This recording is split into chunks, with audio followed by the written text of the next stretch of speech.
Yeah, hello and welcome to this video which covers the fifth round of this year's Tata Steel tournament.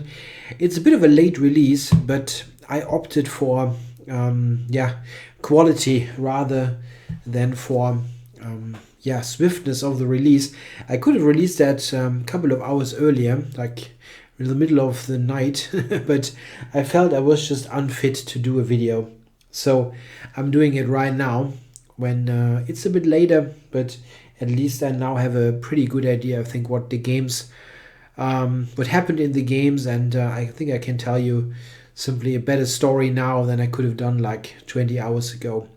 So let's get going. We'll start with Kayakin with white playing Adhiban, and we got a French defense. Adhiban is not a regular French defense player, so that certainly was a slight surprise. And we get the Steinitz variation, which nowadays is probably the main line of the French. Knight c3 is the most frequently played move anyway, and the winner nowadays isn't so much popular. I think it's probably believed to be a bit too risky. But okay, we got this, and the bishop e7 line here. Yeah, this is a quite popular line nowadays. It was a bit of a sideline for years, but now has risen to absolute mainline status. Yeah, black is not declaring his intentions for the moment, and in some cases, he can even play a later b6 to allow to recapture on c5 with a pawn. It's a strategically quite rich move. Queen d2 played by Kayakin and a6. Okay, this is one possibility. Black can also castle first. a3 was played. Yeah, this can be sometimes helpful to fight for the dark squares in case white takes and plays b4. Castles, now white took, knight takes, and queen f2. This is actually a well-known position, and it was played in an important game for this line, the game between Vladimir Kramnik playing white and the German grandmaster Georg Meyer, played in Baku last year in the Chess Olympiad. Yeah, Meyer back then played b6, after which Kramnik got a nice attacking game. Adhiban did not play b6, but dropped back to d7.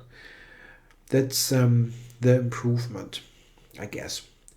And in fact, I think it seems to be a decent move, certainly. And Kayakin very likely was not prepared for this specific variation for this game. I think very likely he has some idea about it, but it certainly was not something that he expected to happen on that particular game. He played knight to d4, fairly logical looking move. Takes, and now f6. That was the idea of that early knight retreat, directly attacking the center with f6. Kayakin took, and now played bishop f6. And to be perfectly honest, I don't think that this is so great. I was thinking, and that's also what the engine suggests, that white probably should castle here in this position. The idea is that if black now wants to clarify matters in that way, white can actually play g3 or take and play g3, and it's probably a little bit better. Yeah, probably the immediate g3 is correct. This kind of structure definitely gives white a slight advantage. Those pawns are a little bit weak, and white has the better chances with his bishop. It's more active than the c8 bishop. That's not fatal for black, but white definitely is better. I think black will probably not take on d4, but rather try something else like b5. It's an interesting position that I'm not quite sure about the objective merit, but I think this is better than what he did. After the capture and queen takes, now the f4 pawn is immediately under attack, and probably Kayakin wanted to provoke what happened now. He played g3 and Adhiban played g5. Note that was all blitzed out by black. Yeah, he had all this expected, probably. Yeah, not so much kayaking, for sure. Yeah, g5, a brutal move. White cannot take as f2 is hanging, and black is just trying to win this pawn. Yeah, it doesn't matter that g-pawn is in front of the king. It really sets difficult problems for white. I think Kayakin played it okay at first. He castled long. Okay, that was taken. And now king to b1. That also is a move that the computer still approves. Approves of? Yeah. To approve of something? Yeah, approves of. But it is already a very difficult position to handle. Yeah, now Adhiban went f3. Yeah, keeping his f-pawn. That's, of course, the most principled choice, not giving up or giving back something. And here is the moment where probably the fate of the game is already decided in some way. Because the move that still seems to keep it somewhat balanced is not very human, if you ask me, and was not played by Kayakin. That is the move rook d4. This in general activates the rook on the fourth rank. It allows this. And yeah, seems to be a better choice compared to what happened in the game. It's quite difficult to analyze this position, as there are a couple of possibilities. One idea could be knight e5, similar to the game. And then rook f4 is the point. Something like this. And now the computer suggests knight a4 in order to go to c5, potentially backed by bishop h3, and you have some pressure against e6. This is definitely a possibility. However, it does not strike me as being particularly obvious. In the game, Kayakin played the move g4. Yeah, and now knight e5 was played, and it doesn't look like white has enough here for his material. I mean, he's a pawn down, and the f3 pawn is not something that you can just ignore. He tried g5. Yeah, black of course cannot take. Yeah, the rook g1. This business is going to be far too dangerous. There's too much stuck on the g file. But just back to g7. And white has trouble playing around the f3 pawn. It's just a tremendously strong pawn. However, I think the biggest issue comes up now after next move by Kayakin. He can still continue with relatively normal play, like h4, for example, but now decided to give up another pawn with g6, and well, it doesn't feel like he gets enough. Now Adhiban is 2 pawns up, and I mean, white doesn't really retain that great compensation. In the game, black had absolutely no problems in fending off white's ideas here on the g file. That important bishop was taken care of. Yeah, and black is covering g6 reliably with the bishop. Yeah, there was just one or two more funny moments, or funny is the wrong word, but aesthetically interesting moments here. Rook d4, and now simple moves like a5 or king h7 do the trick, but Adhiban found a nice move, rook e4. That's maybe objectively not even that brilliant, but it's it's just aesthetically quite pleasing, this move, rook e4. Yeah, attacking d4. Yeah, Kayakin took on g6. That doesn't work at all. The relatively best choice would have been d takes e4. It still is not great, of course, like something like this. Check. And king to f7. Here black is also winning. There's queen takes e4, bishop d3, and so on. But it at least continues the game. This just doesn't do anything. After bishop takes d3, Kayakin already resigned. Yeah, something like rook takes, queen takes g6 is just materially hopeless. Black is an exchange up and a pawn and the f3 pawn and so on. It's just too much. Plus note that this is a pretty awkward diagonal. So a win, surprising win here for Adhiban against the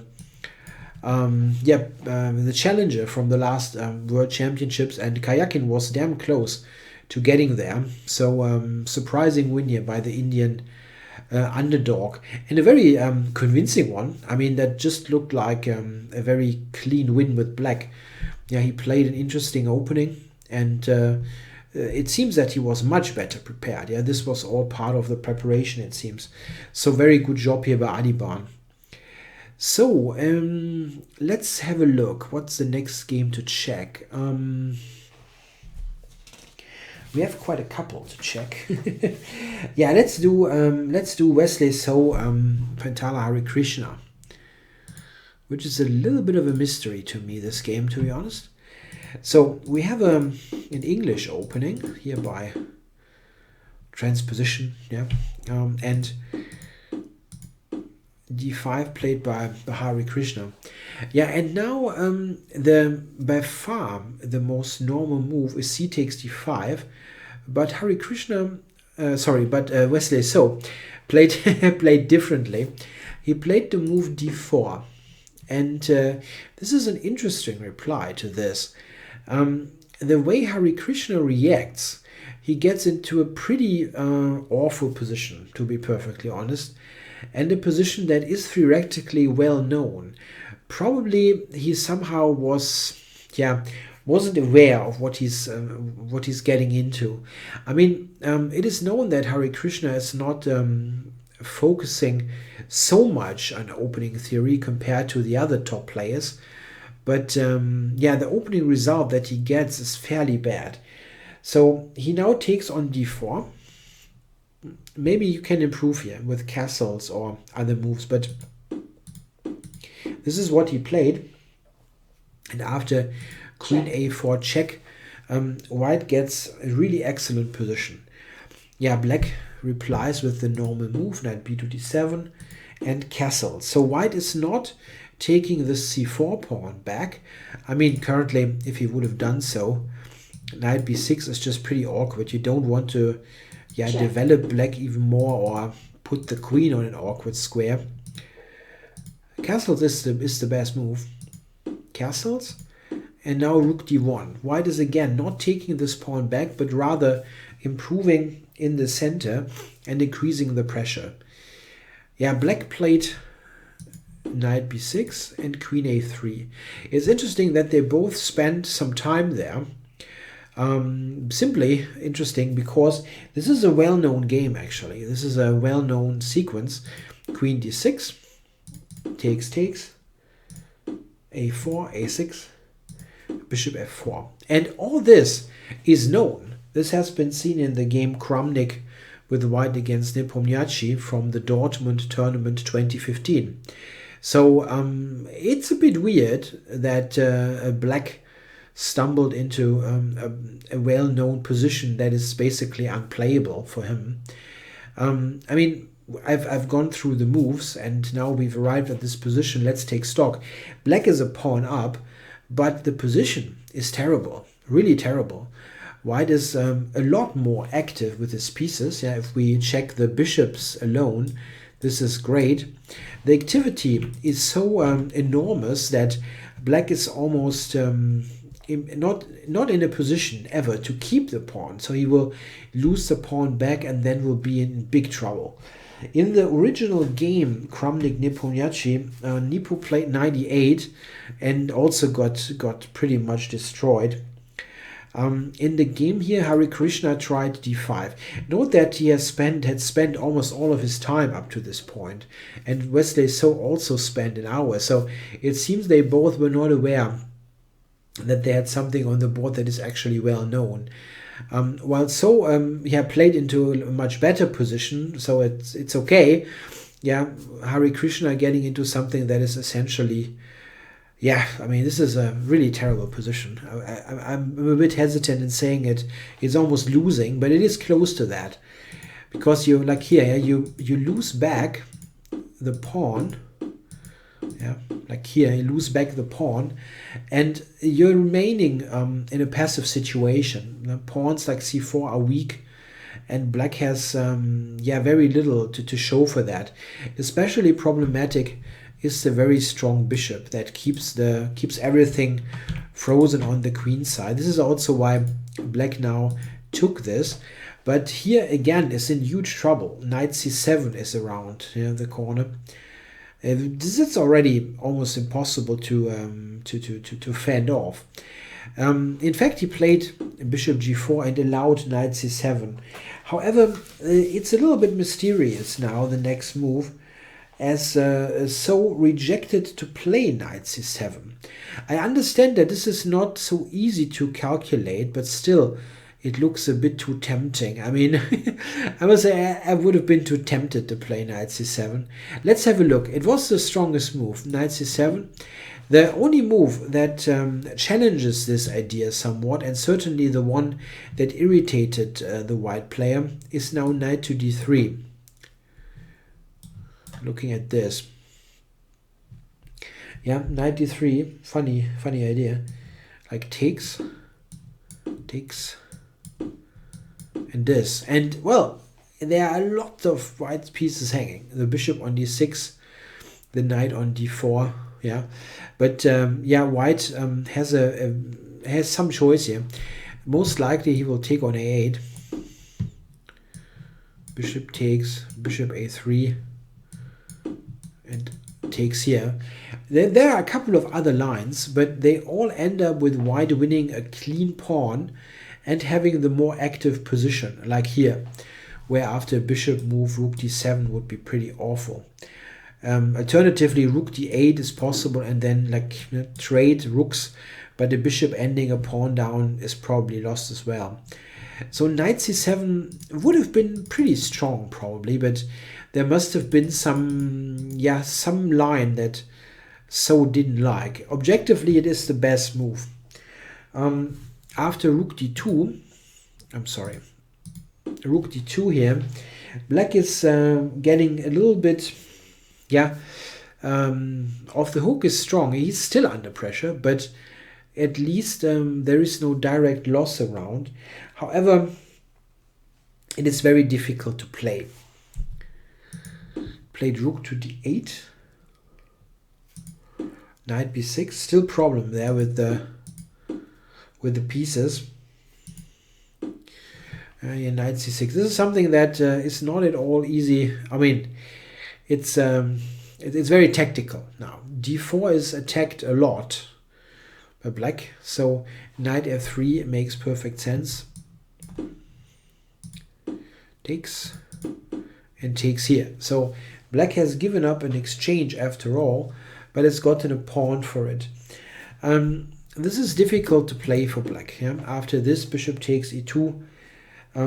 White went knight e4, bishop d3, and rook e3. And this kind of position is purely tactical. It's just a matter of correct calculation. And here, black missed the best move, which would be bishop c2. Knight b4, what he played, is probably losing the game, even though you have to be a little bit, I'm still a bit cautious there.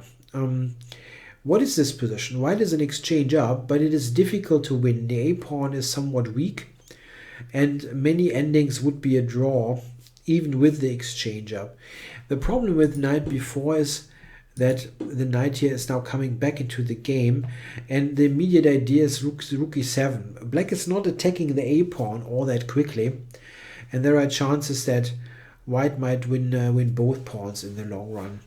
This is extremely difficult to defend against. Also, with the rook on the 7th rank, black has to reckon with white just attacking with an idea, let's say like knight f3 g5, under the right circumstances. Yeah, knight c6 was played, and rook b7. Knight, oops, software is not doing anything. What's going on? Oops, that was a bit much. So knight takes a5, rook d7, and now we see that those don't have the best of positions. Knight b3, and I tried this one, which is pretty hopeless, but it's already pretty much lost. This was the alternative, but black's pieces are completely uncoordinated, and an issue is also that white is probably going to get on the 7th and attack the f7 pawn with the knight a little bit later. The a pawn is not dangerous at all. This is also a win. This, I think, was ever even easier. Yeah, white here is just a piece up. They continued for a little bit. I think just completing the time control. Check. Okay, till move 38 even. Yeah, white is just a full piece up. This game is, I think, a little bit mysterious if you consider nowadays level of prep. Harikrishna just played into a line that was close to impossible for him to play. It was just an extremely bad position that was even. It was also very difficult to hold in a practical game. Sometimes you have bad position, but at least it's easy to play. But this was bad, and it was very tough to handle. So a bit of an opening disaster. So yeah, Wesley So got another win in. Yeah, after he had who did he beat? I'm kind of losing track there. I know that he had this very lucky win against Report, and then what was the next one? Wely, I think. Yeah, now a third win in a row against Harikrishna. Next game we check is Wojciech with white against Luke van Wely. That was an interesting game. We got into Benoni, no, King's Indian, right? Yeah, I'm sorry. We got a King's Indian with c6 and a6, a bit of a rare system. Van Wely is not a regular King's Indian player nowadays, but once in a while he plays this opening.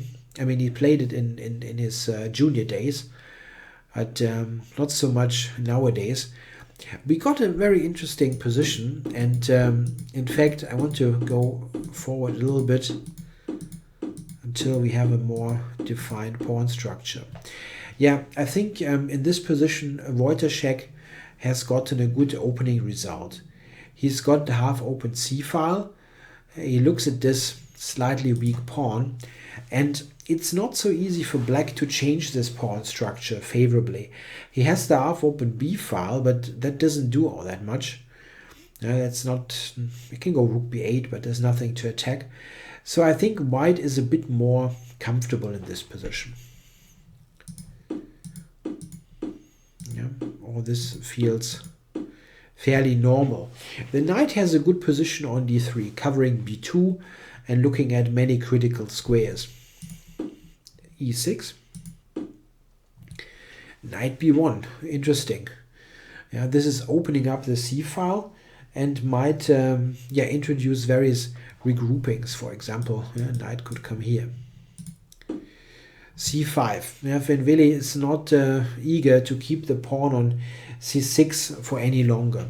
However, here, after this sequence, we see that white is putting pressure against the c5 pawn, and there is no clear counterplay for black. I think Wojciech did a really good job getting into this position. He certainly is a bit better, and black's position is not very comfortable to play. You don't really see any activity, and you see a clear weakness here on black's side.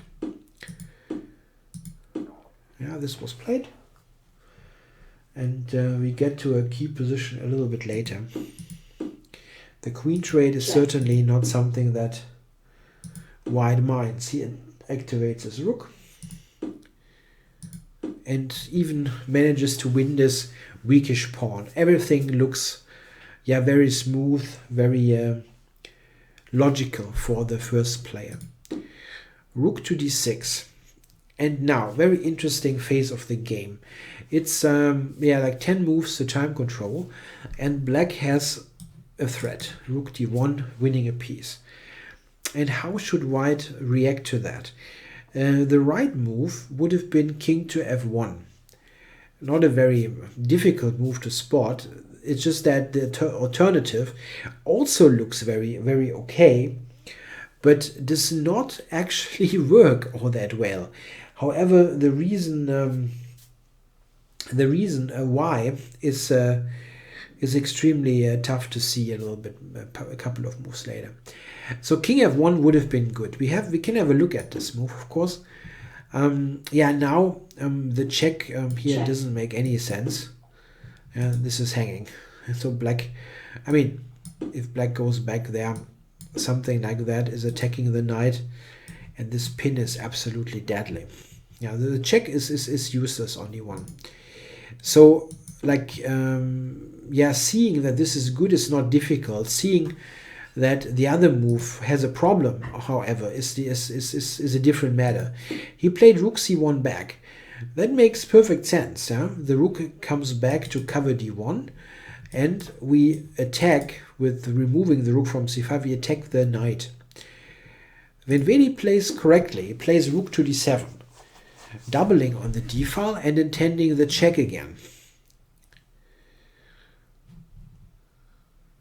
Tough now, all of a sudden, from a tactical point of view. Note that bishop takes b2 is also in the position. Wojciech played rook f1. Not a move that looks very intuitive, but it is the best move in the position, actually. It's difficult to find something better. If you look at stuff like, let's say, bishop b6, black will take, and now, I mean, there's like everything is hanging, and black is fine. I mean, there are many tactics. You can look a little bit for yourself if you like. Rook f1 is the best move, it seems. Yeah, and now the pawn got taken and knight b5. Yeah, and here this is a really amazing situation.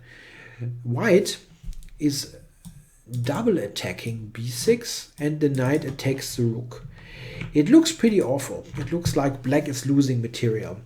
And when Wely, being in time trouble, played knight c4 and accepted the loss of the exchange. However, it's interesting. The computer points out that black actually does not have a lost position here. He can play just rook c6. Why does that work? Yeah, it's pretty remarkable. So there are a couple of truly miracle tactics that keep black's position together. For example, if white takes with the bishop, there is bishop to e5. Yeah, and all of a sudden, the rook is attacked, b6 is hanging. Quite a move. Rook d8, and black has rook b7. You're just playing a piece down, but everything works together. There is simply no way for white to keep the material. Like this, black takes on b5 and covers the bishop. It's a really miracle-like defense. Rook takes b6, black can take and play rook b7. This is still better for white. If white can win, though, is a little bit in doubt. I'm a little bit skeptical there. Rook b1, by the way, there's a3. Yeah, this position might be, is better for white. How much would remain to be seen. For example, this is a possibility where white retains a pawn. Yeah, it's tough to say, but it's difficult, or it's much more difficult for white, of course, than in the game, after which he was just an exchange up. So this is how it continued. White even won this pawn on a4. Check. And they continued for a while, but the white position is technically winning, and here when Wely resigned.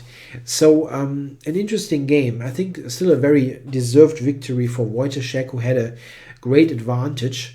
And there was just this one miracle moment where Wely could have gotten back into the game, which, however, is it was difficult to do in the first place, and especially difficult with no time on the clock, which is often Wely's issue in those tournaments. He sometimes gets positions that are actually okay, but they often need time to be played properly, and then quite often he cannot manage the problems.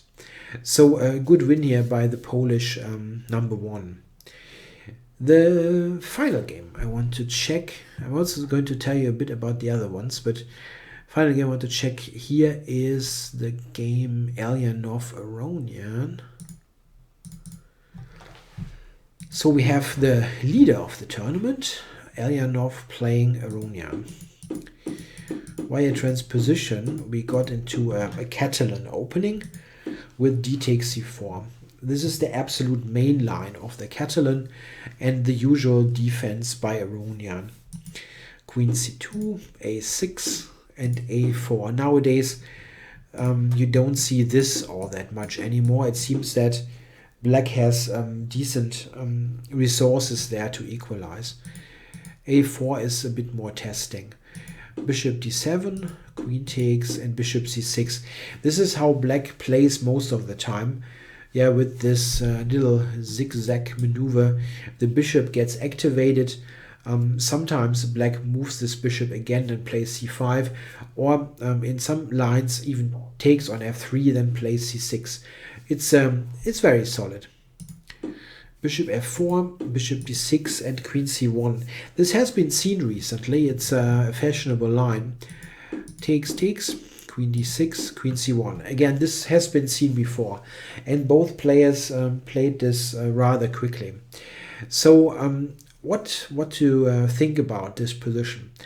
In the Catalan, quite often white tries to prove that his bishop on g2 is the stronger piece than the light squared bishop that black has. Oftentimes it is stuck on c8, not doing all that much.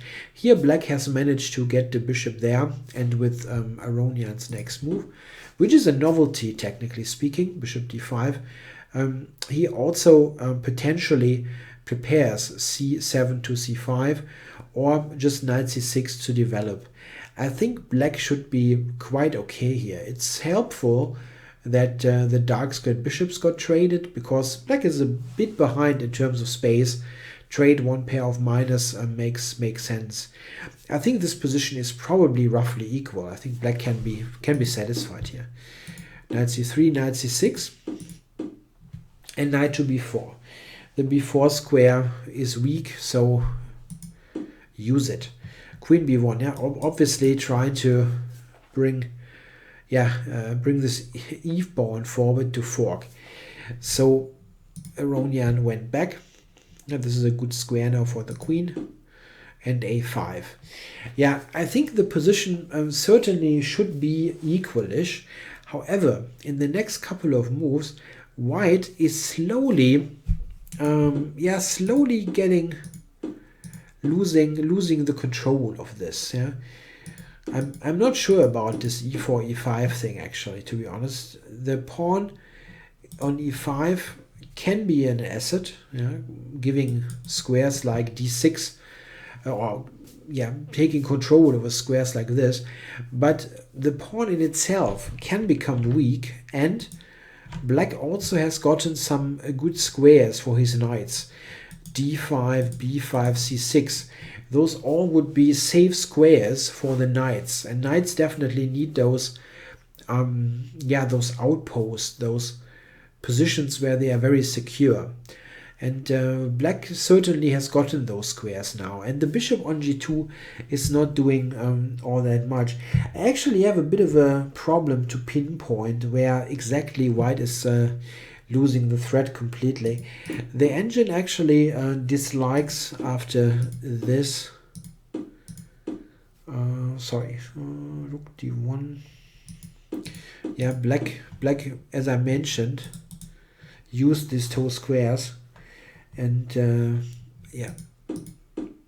the engine starts to completely dislike white's position from here after the next move, which I agree with. The next move that Eljanov plays is indeed a bit weird, to be honest. He plays knight e1, and I'm really not sure what this move is doing. I mean, okay, maybe he simply attacks the knight there on c6, but it doesn't net anything, and the knight is not great there. The computer instead wants to play queen e3, just keeping everything. I still rather be black here. He's got the d file and the knights are strong. I don't know. I don't even like this pushing the pawn to e5. I mean, if you are on e3 with the pawn, just to compare this, then at least it's equal. Yeah? I mean, d4 is not weak, for example. But here, white really gets into trouble. I mean, there's the immediate threat, which okay can be covered, but black is definitely for choice here. h5 is giving up even more ground, as here the queen gets to g5, and now white has some issues. h5 is loose, is unprotected, e5 is weak. Yeah, here he already is in some trouble. He took there and now returned the queen, trying to keep things coordinated. But yeah, of course, black is not trading, but keeps the queens on. And you see that black's position is just far more active. The knight on f5 and the queen on g5. e5 remains weak, and black also has extremely nice control over the d file. So it's definitely quite substantially better for him. b4, rook d2, queen f4, takes, rook takes, and and rook b2, all very normal. Black is certainly better, as we mentioned, but it's not clear that he should win the game quickly now. However, instead of a normal move like, let's say, rook c4, Eljanov went rook c1, and now Aronian has the move knight d4. And I mean, a knight fork is nice to give, but it is especially nice to give if you can fork 3 pieces. Yeah, I mean, like every piece that you can fork in this position is forked by the coming knight e2. So it's just the loss of an exchange and nothing else. Eljanov will lose the exchange. And and he resigned, I believe. Could also be that he lost on time, judging that the clock here is on 000. But the position is completely lost. If he resigned or lost on time, doesn't matter all that much. It is a losing position. A bit of a weird game, if you ask me. I am not quite certain what happened. Also, the end of it is a bit uncharacteristic for Eljanov. I mean, he's a good defender normally, and somehow in this game never really got something. Maybe he did not play it correctly from here. Here it's certainly an equalish position, and maybe he was too ambitious with this e4, e5 business. I think it rather hurt him than helped him. Yeah, somehow this is giving here, as I said, black tons of good squares for the knights, and the bishop on g2 doesn't do all that much. It is certainly not terrible for white, but I feel like the issues began at this point. So we had 4 decisive games, and Eljanov was stopped. Yeah, his winning streak stopped here by Aronian. We had some other games that ended in a draw and were actually quite interesting. The game Vachier-Lagrave in particular was quite nice, but I want to limit the video to some reasonable length. Nepomniachtchi-Carlsen wasn't all that interesting. It was a very very safe opening by both players, and it wasn't all that thrilling. And we had Andreikin report. Again, that also wasn't all that exciting. There were some interesting points, I have to say. Andreikin was better and maybe could have done something, but ultimately report defended this. So we had a nice round 5 with 4 decisive games, and so taking the lead with +3 after another win. So I'll be back very shortly with round 6 coverage that has been played today. Thanks for watching.